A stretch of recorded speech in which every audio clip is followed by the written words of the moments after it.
the great untold stories of the Horn of Africa, with Somalia, with Ethiopia, so many larger and globally more important countries presenting very dramatic human rights and humanitarian catastrophes. The situation in Eritrea often gets ignored. Kofi Annan says that in order to progress, the Eritrean government should respect basic rules like any other nation.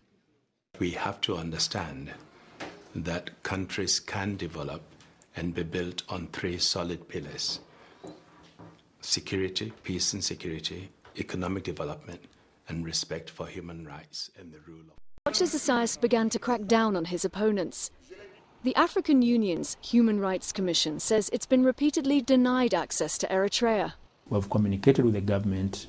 At some point it appeared we might go, but we have not been given a specific date. So really it's not for lack of trying, it's rather the lack on the part of the state to work with the Commission. The US State Department lists Eritrea as one of the world's worst violators of religious freedom. The situation in Eritrea is of concern, and we are disturbed by the human rights situation. What we see is unfortunate trends that suggest deterioration. But one outsider noticed things weren't as they seemed. It was a clear de-democratization of Eritrean institutions happening in 96-97. Again, international society failed to take note of this. Personally, I tried to address it with donor communities. Was again brushed aside. It was not allowed to raise a critical voice on what happened in Eritrea. Military service has become a byword for slavery. Eritrea is one of only a few countries in the world that uses large-scale forced labor. Citizens were horrific. We didn't allow them to change their clothes. We didn't allow them to see their family. We always forced them to walk without shoes, and we always gave them small amount of food and water in order to weaken them and to make them sick and die.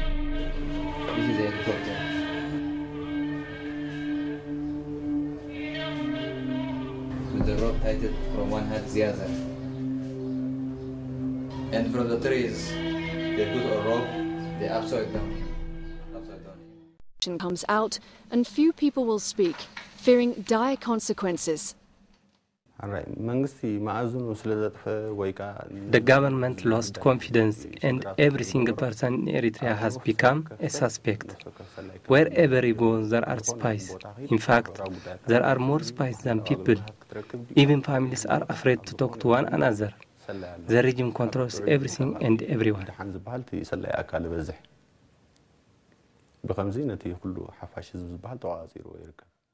We would put up to 26 people in a small cell so that many would nearly die because of the shortage of fresh air. We scared and beat them continuously. A group of ex-fighters who had been handicapped during the struggle were demonstrating that they weren't being treated properly or taken care of. I saw the military open fire, killing many of them. I remember thinking to myself that this wasn't right, that they were heroes of the nation.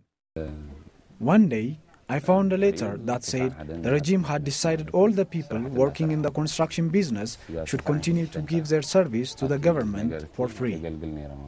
But I said to myself, I'm not a slave. My life belongs to me. I decide what I want to do with my life and future.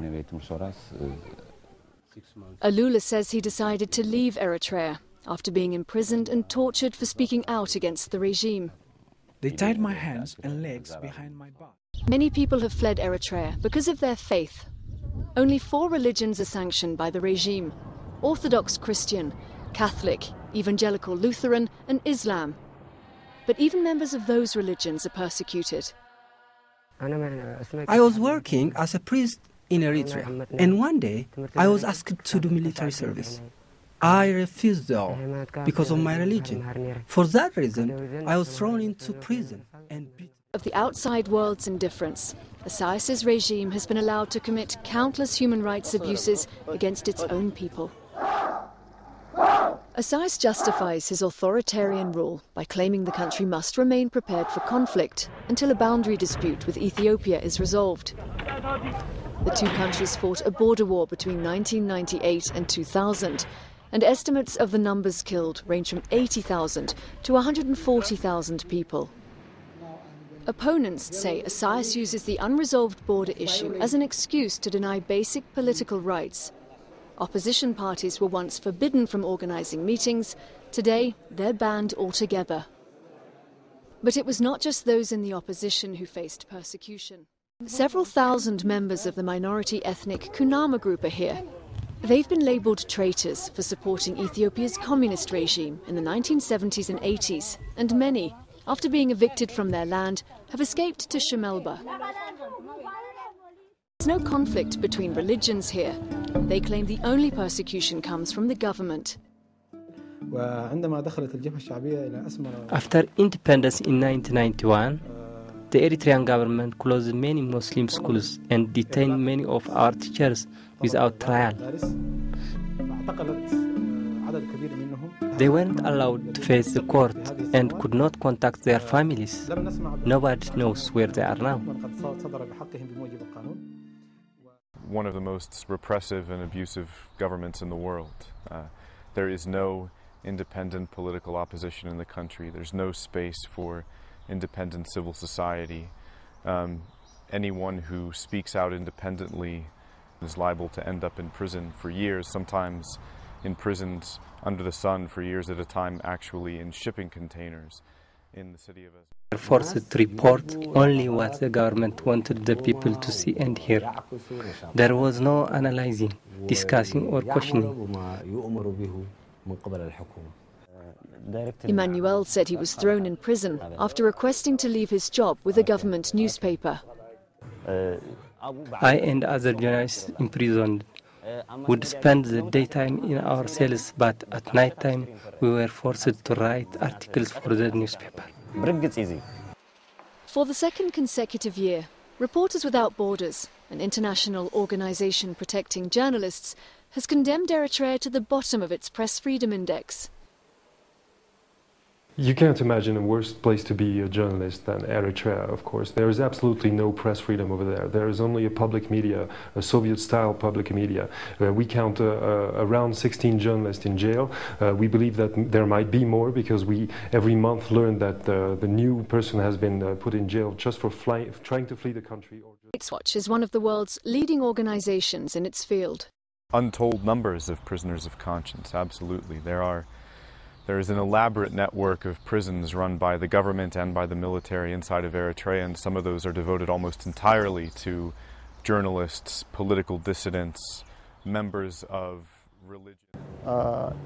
11 of his top leaders, 2 of them, I believe, foreign ministers, who were just asking for some reform. Those people, as we speak now, nobody knows whether they're alive or dead. Twisted into an ability to manipulate anyone who disagreed with his policies. He had this electric personality which is so focused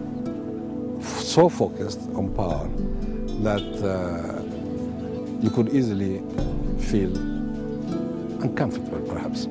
And when he emerged, I recognized that in the encasement of this very charming fellow, there was a terrible personality, a dragon perhaps, breaking out of such a shell. And cold sweat ran on my back. I said, my God, what is happening? Since Isaias came to power, most of his own Eritrean People's Liberation Front party has continued to support him and implement his policies. But the president never allowed any internal competition or questioning of his authority. In the years after independence, he grew more and more authoritarian. He became very insecure with his own close friends for 35 years.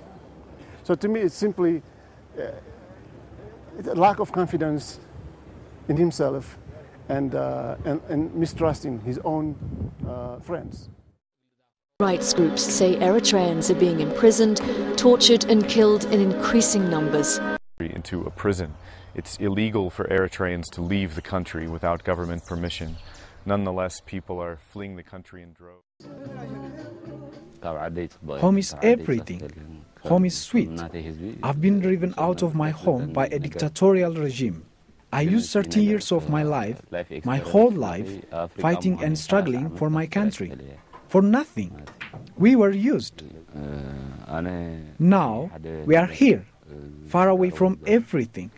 We are neglected. The only thing we demand is to live as human beings, to have our human rights respected.